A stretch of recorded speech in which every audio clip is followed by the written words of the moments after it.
Welcome back. I'm Stuart. And I'm Kimberly. The goal of this module is to define the 3 types of gluten intolerance.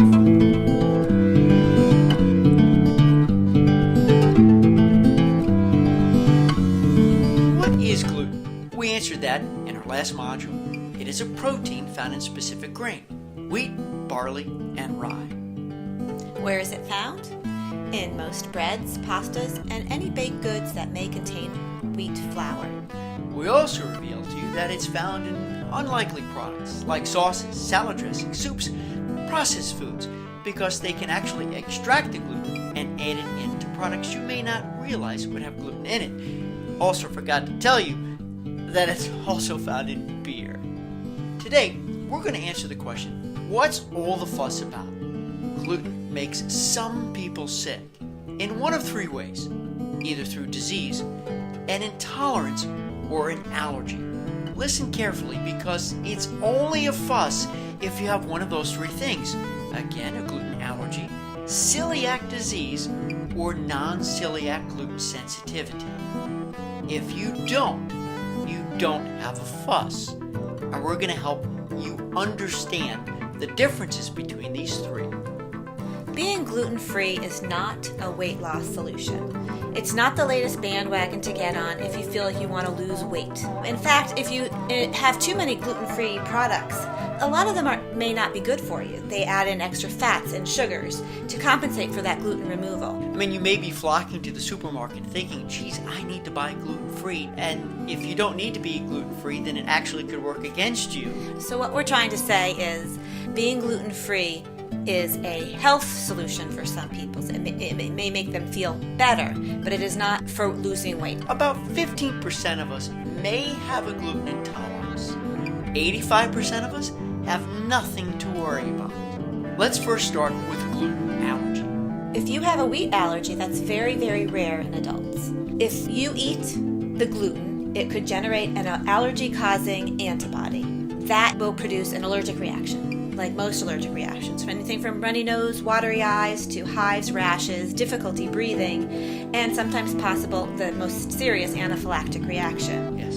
So this usually develops in young children or infants and is very rare in adults. The next one we're going to address is celiac disease.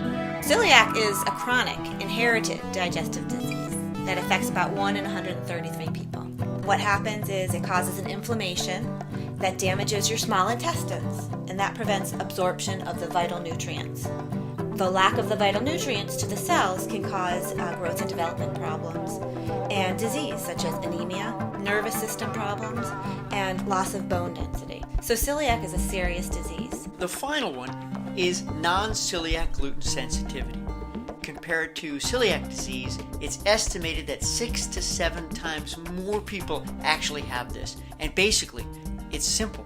After eating a product with gluten, you have some form of distress. And we'll go into the symptoms in the next module. Right.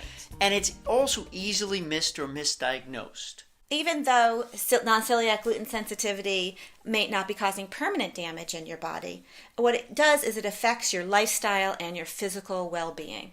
It can cause the myriad of symptoms that we'll go into in the next module, and by eliminating gluten, you might be able to eliminate a lot of those symptoms. So by doing the cleanse at the end of this workshop, you might be able to determine whether gluten elimination might be the key to feeling better. Our focus for these modules for this workshop is to focus on people who think they may have a non-celiac gluten sensitivity, or just at least rule it out. Now, if you think you have celiac disease or a gluten allergy, you may choose to go to your health practitioner and be tested for celiac disease and the allergy if your symptoms are severe. And Kimberly, the big point there is that there is a test for celiac disease. Correct. And there is a test for the allergy, for the wheat allergy. Correct. But there is not a test for gluten sensitivity or that low level of intolerance. That's why we do the cleanse. Right. The cleanse will help determine whether eliminating gluten from your diet will help you feel better. Up next for you, we're going to go into all of those symptoms. What are the symptoms of non-celiac gluten sensitivity? Thanks for joining us.